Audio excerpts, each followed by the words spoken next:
The latest battle in Washington, of all things, is over student loans. It is a nasty fight involving the president, Mitt Romney, and congressional leaders. If Congress does not take action, interest rates for student loans will double from 3.4% to 6.8% on July 1st. Nancy Cordes is at the Capitol tonight. Nancy?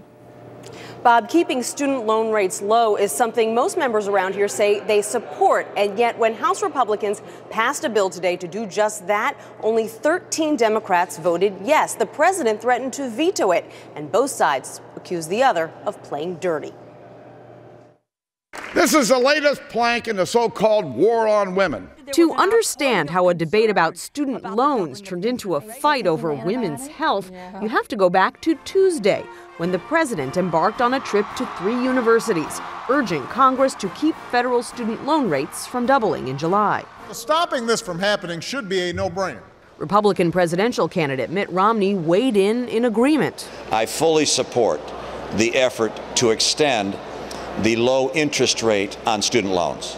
So House Republicans quickly introduced loan legislation. Speaker John Boehner insisted they had intended to all along. And to pick this big political fight where there is no fight is just silly. Give me a break.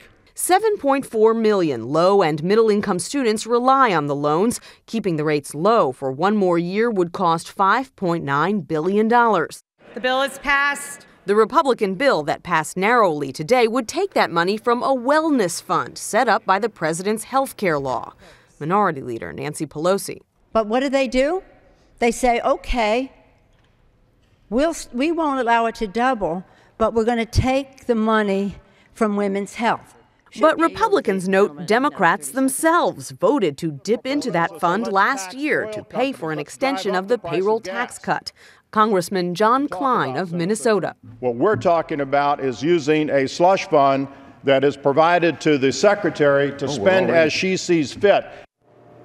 Republicans accuse Democrats of a cynical ploy to attract young people and women, while Democrats say this bill should be paid for by closing tax loopholes for oil and gas companies. And Bob, the Senate hasn't even acted on this yet, so this fight is far from over. Okay, thanks, Nancy.